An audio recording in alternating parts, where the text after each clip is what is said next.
early live local Friday performances, Serena and Paige. Remember, this is the live local Fridays, and they're all on YouTube, so if you guys want to go back and check them out, I always do that once in a while. This is the one where they did that Mungama song and cover that just went crazy. Anyway, I'm getting in my radio feels over here. Reminiscing. Yeah, it's 7:02. Good morning. Well, let's go to the phones where we have a woman standing by who chooses to remain anonymous. But ma'am, we're calling about the Programan Juda Salapi para Itautau Siha or something.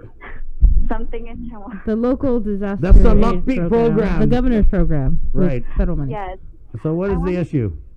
I wanted to just let you guys know, I'm not too sure if you guys were aware, but Plebe Cal did not know that the program even existed until the day of the announcement. Right. And I called Wednesday, and they say they weren't aware. And then because they were still working on the application, and then I called Thursday, and I was like asking them, how can we email them or even do the application if you guys are not making it accessible, where we're able to type on the application. So they had that error, they fixed it, and I emailed them all my application and my documents, and they said that I spoke to the lady in charge, and she said that... Which lady, ma'am? I'm not too sure. I forgot her name because I was really upset of how they were running it, or even the way they were talking to me. But it's the person in charge, and she said that their job is just to print it out and send it to DOA. And then, because I wanted to double check if they received my email, my documents, and if... In other words, you were trying to do their job for them and make it easy so that you can get the check, right? Yeah, so you're trying to say, hey, I'm doing all this stuff, I did my part, show me the money. But not technically, I just wanted to make sure that they got my application and my documents. And also, they weren't even aware of the new changes that was on the website, because on Wednesday they said all we needed was two check stubs, two check stubs and an ID and our Social Security. So when I checked on Friday, I called them and I said, I'm trying to get a marriage verification, and she's like, why do you need a marriage verification? It's like, it's on your website. Oh my God. Yeah, so technically like you can say, I did their job for them because they weren't even aware of all these changes. And I told them that, why am I might as well just get paid for you. I mean, get paid. Give me your paycheck and I'll do your job for you, And even DOA, I'm trying to find out who can verify to make sure I have all my documents in place so that there's no error. Ma'am, pause for just a second. I just want to address the audience out there, guys. If you're hearing what this woman is saying, I just want to know, did anybody get the Ajudan Salapi para Itautau checks yet? We were told they were going to be cut on Friday, Bree. Mm-hmm. So anybody out there, even on the comments, if you guys got it, throw it on the comments. I always have the comments. I go Keaton. I got my left eye on the comments, my right eye on you guys. Okay, so if you guys got a check, put it out there. But this is kind of crazy, ma'am, and I gotta say, this is an estimate. This is about the millionth time that the rest of government of Guam has found out about something the governor wants to do by watching the press conference. And when she made the announcement, she told people to go to Public Health's website and fill out the application. And so at the time, because I did, it was the SNAP public assistance application. Right. But you're right. Later, a couple days later, there was a separate, brand new application just for the Programan Salapi Zudani Tautau program. Mm-hmm. Yes, because which one did you fill out? On the disaster funds. I filled that one out because I don't qualify for food stamp. because according to her, she said, according to the governor, she's like, go ahead and apply for the food stamp and whatever, but she's not in our shoes. She doesn't know that you need to qualify in order to get the food stamp, So she needs to get her ducks in a row before even saying that a lot of us can qualify for a program.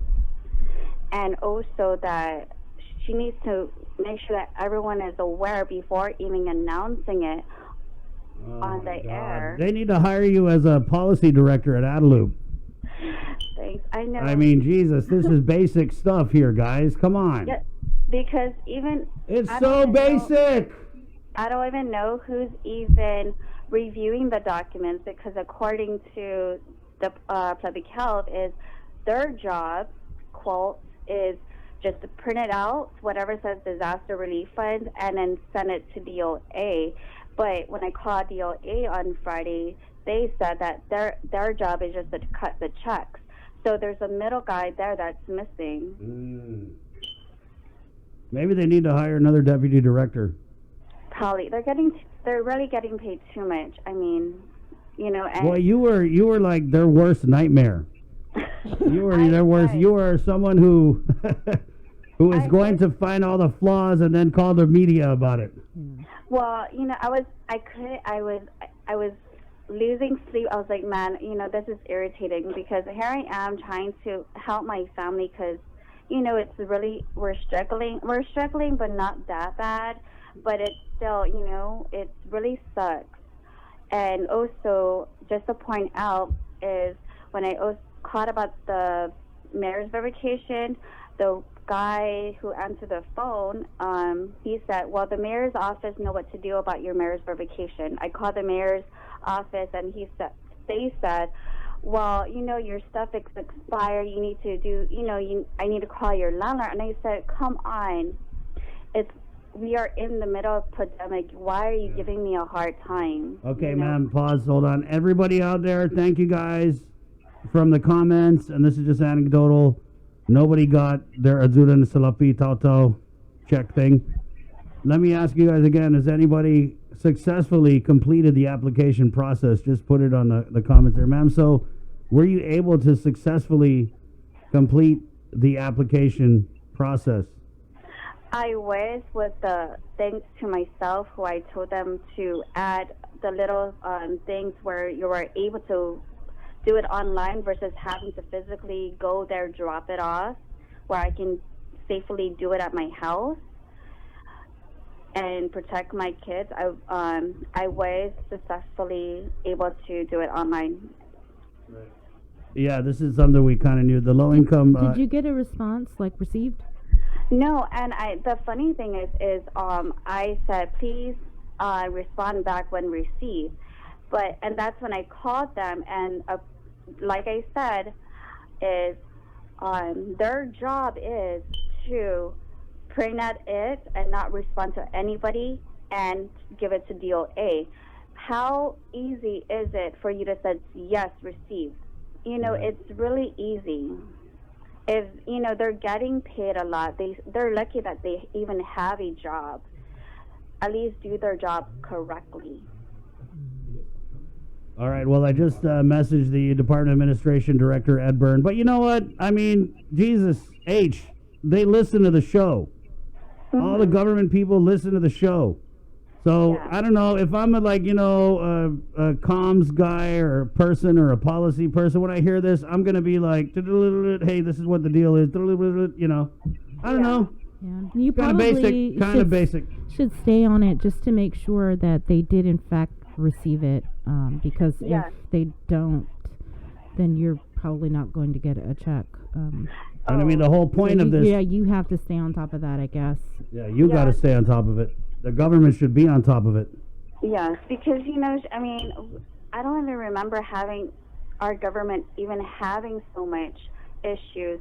And then what I'm kind of like, it's weird, is because the governor has her son-in-law to working alongside her. But to me, from an employee, it's like conflict of interest.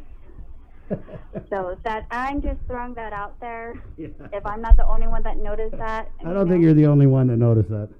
So, okay, but. Okay. Well, you know what, ma'am? Thank you. I mean, I know you're sharing your personal story, but I think this is good information for everybody out there who's trying to get a check. I mean, the point of this program was for it to be stood up quickly so that people could get the aid while they're waiting for the unemployment, while they're waiting for the stimulus. Lana, the way they set this up, by the time you guys get the salapi para Zurini Tautau, it's going to be Christmas. Yeah, because when the first application, they didn't even were able to fill it out. According to the lady, she said, well, ma'am, you have to download this because, and in order to be able to type on the application. I said, I don't have time. Okay, so we had Mr. Burns said that 500 checks were cut on, I guess, Friday. Okay. But that's why I said, I don't have time for all of that. Why don't you just make it simple, have it already where we're able just to plug it in and, submit our documents attached instead of having to go there and drop it off and, But thank you guys so much for letting me share my story, and I hope I'm not the only one. Well, I hope you are the only one, but I don't think you are.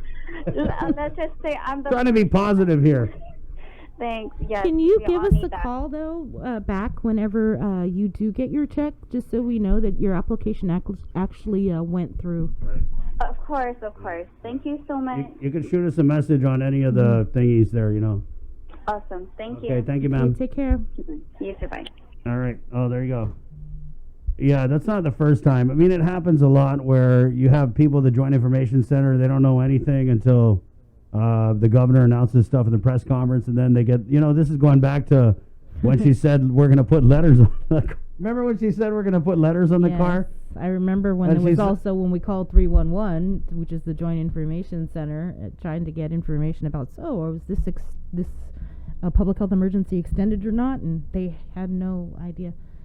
Yeah, Leche, bro, you got to clue your team in, bro. Yeah. It's like you go on the football field and the quarterback's just going to run his own play and the team don't even know what's going on. Yeah. And then the quarterback's going to get mad that he threw the ball at you and you're running the other way. It's because you didn't tell the guy. And there's also still people that are waiting to be approved, their application for SNAP. Right. Tomas, I haven't forgot you. Yeah. But, he had applied, and he's been waiting for them to verify that, he's going to get his... and we asked Tess Archangel about this, and part of what she said was, hey, they might be leaving the wrong phone number, or in some cases where they haven't been approved, our staff is trying to get a hold of them, but they can't. So on your end, be like the lady who just called up. Okay, I know it's unfortunate. I know that we're expecting the government to kind of hold our hand in a lot of this stuff, but do your part. Mm-hmm. Do on your own due diligence. Mm-hmm. And it so that you can say, hey, I did my part. And it is unfortunate that the people that are working these phone lines, these caseworkers, aren't aware. And so, of course, they're going to be dealing with frustrated people. And, I got to say, they are working too, and they're doing the best they can with whatever information is told to them and whatever resources they have in front of them. Yeah, they're amazing. They're COVID heroes, but the one thing that they are not is mind readers. Exactly. Unless that was in the governor's executive order. Was there something in there about you are all now mind readers? No, I didn't. All right. All right, 7:15. Well, we're getting a little bit back